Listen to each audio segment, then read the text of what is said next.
दिव्यांगम channel पे व्यक्तिगत रूप से आपसे वार्तालाप का एक बहुत दिनों के बाद हमारा क्रम आया है। कई कार्यक्रमों में तो मैं आपसे रूबरू रहा हूं, आपसे बातचीत करता रहा हूं। साथियों, आपने देखा होगा कि हर साल एक दिसंबर महीना वर्ष का अंतिम माह जरूर होता है, लेकिन दिव्यांगों के सशक्तिकरण की दिशा में दिव्यांग दिवस जो 3 दिसंबर को मनाया जाता है, कुछ संस्थाएं बाद में मनाती हैं, कुछ उसी दिन मना लेती हैं, कुछ बहुत दिनों के बाद मना लेती हैं। तो ऐसा लगता है कि दिव्यांगों के कल्याण के लिए सरकारें, एनजीओ सब बड़ा परेशान हैं और बड़ा समर्पित हो गए। अब दिव्यांगों के लिए कोई समस्या नहीं बचेगी, लेकिन ये यथार्थ नहीं है। ये एक मृगमरीचिका है। हाँ, ये बात सही है कि दिव्यांगों को एक संगठित होकर के एक जगह पे इकट्ठा होने का अवसर जरूर मिलता है। हमने भी, हमारे एनजीओ ने भी हरिद्वार में काम किया। हरिद्वार के कार्यक्रम आपने देखे, अभी कल सीतापुर के कार्यक्रम देखे, इससे पहले एक लखनऊ में समागम हुआ था, उसका भी कुछ आपको वीडियो देखे, हमने भी किया। लेकिन हमें इस बात की वेदना है, हमें इस बात की पीड़ा है कि दिव्यांगों के लिए सिर्फ आयोजनों के अलावा हम कुछ कर नहीं सकते। उनकी समस्याओं का अंबार है।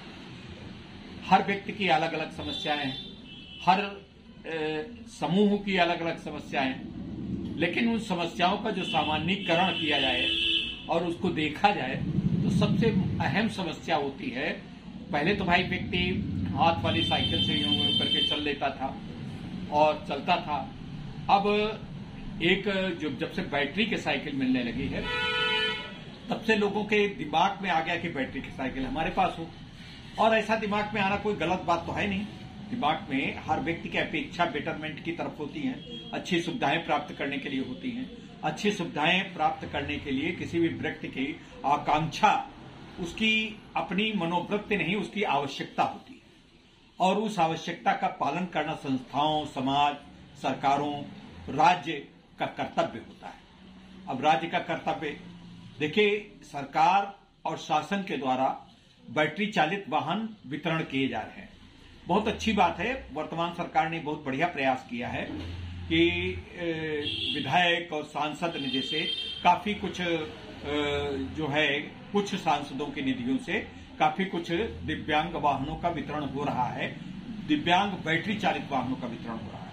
लेकिन अब बैटरी चालित वाहनों के वितरण के लिए जो संस्थाएं हैं, विशेषकर उत्तर प्रदेश में और भारतवर्ष के सभी जगहों पे एलिम्को है। एलिम्को के लोग आते हैं, उनसे संस्थाएं खरीदती हैं। विधायक या सांसद निधि से जब खरीदी जाती है तो उनको बहुत कम दर के ऊपर वो बैटरी चालित वाहन मिलते हैं। वैसे लगभग 70,000 का अगर व्यक्तिगत रूप से वहां से खरीदे, बहुत अच्छी गाड़ियां होती हैं, तो उनको 70,000 मिलता है। अब 70,000 हर दिव्यांग के आर्थिक स्थिति नहीं होती कि वो 70,000 का वाहन खरीद ले। अब वाहन वो जो मिलता है तो सांसद का भी, सांसद निधि का, सांसदों का ये मन होता है कि सबको बटे, लेकिन उसमें एक सीमा लगी है कि 80% का जो दिव्यांग होगा उसी को वितरण किया जाए। जहां तक मैंने 80% दिव्यांगता की जो परिभाषा पढ़ी है, जो देखी है, उसमें ये होता है कि जिसके दोनों हाथ बेकार हों, या दोनों पैर बेकार हों, दोनों हाथ बेकार हों, या एक हाथ बेकार हो, दोनों पैर बेकार हो, वो 80% की श्रेणी में मेडिकल सर्टिफिकेट बनवाने की स्थिति में आ सकता है। अब ऐसे व्यक्ति जिनके दोनों हाथ बेकार होंगे, दोनों पैर बेकार होंगे, पहली बात तो वो सर्टिफिकेट बनवाने के जगह पे पहुंच ही नहीं सकता। और अगर पहुंच गया, उसका सर्टिफिकेट बन गया, अन्य सुविधाएं मिलना चाहिए, जैसे रेलवे बस यात्रा में उसको पास मिल जाए, ठीक है, उसको मिलना चाहिए। लेकिन अब 80% जिसकी दिव्यांगता है, जिसके दोनों हाथ बेकार हैं, दोनों पैर बेकार हैं, वो वाहन को ऑपरेट कैसे करेगा, वो वाहन कैसे चलाएगा? आजकल का व्यस्ततम ट्रैफिक में वास्तविकता अगर देखी जाए तो 80% की दिव्यांगता को लिए हुए व्यक्ति वाहन को चलाना बिल्कुल असंभव सा लगता है। अब 80% वाहन मान लीजिए चला भी पड़ता है। अब 80% जिसकी दिव्यांगता है, ठीक है, 80% दिव्यांगता को भी सुविधाएं मिलनी चाहिए। नौकरी करते हैं, बहुत सुख करते हैं, लेकिन वो दूसरे वाहनों से जाते हैं। उनको दूसरे वाहनों पे जाने पे किराया उनका मुक्त होना चाहिए, उनको अन्य सुविधाएं देनी चाहिए। उनके साथ अगर सेवक जाता है तो उसके लिए कुछ प्रतिपूर्ति सरकार या संस्थाओं को देना चाहिए, देने के प्रयास करना चाहिए अगर संसाधन है।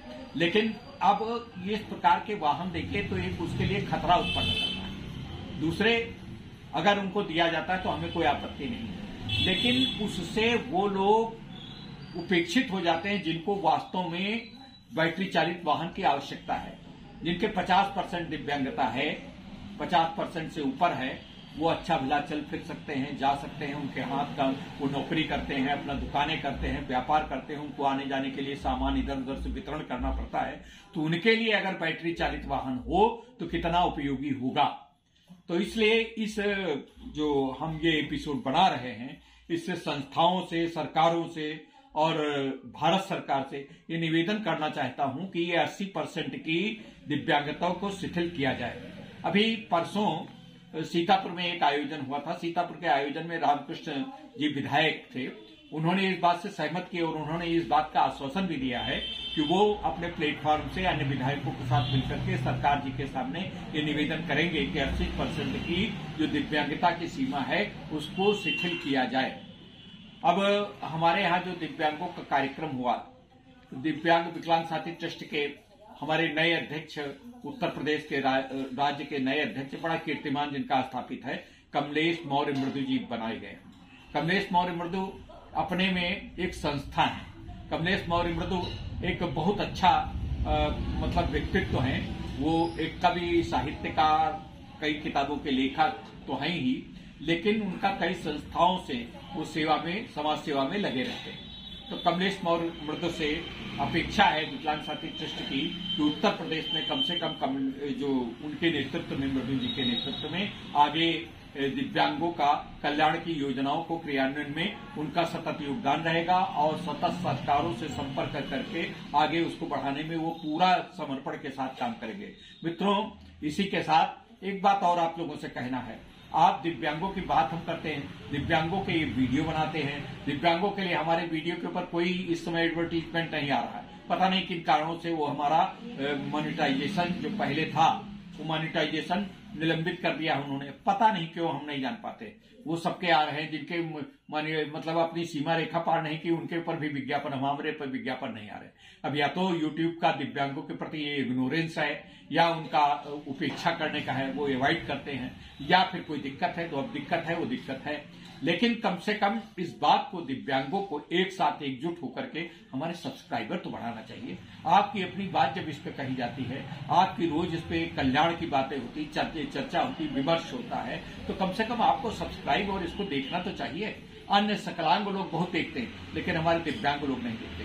तो दिव्यांगों से एक अनुरोध है, एक प्रार्थना है कि भाई हमारा ये यूट्यूब चैनल आप इसको देखिए, इसको सब्सक्राइब करिए। अपने रिश्तेदारों से, जो आपके दिव्यांगों के रिश्तेदार मतलब सकलांग है, अभिभावक है, माँ बाप, मौसी मौसा, पति, मामा मामी, नाना नानी, साले बहनोई, जो कुछ भी हो, उन सबसे कहिए कि हमारे दिव्यांग चैनल को सब्सक्राइब करें। उनके रिक्वेस्ट करिए, प्रार्थना करिए। हो सकता है 10 बार आप जब प्रार्थना करें तो एक आधे कर ही देंगे।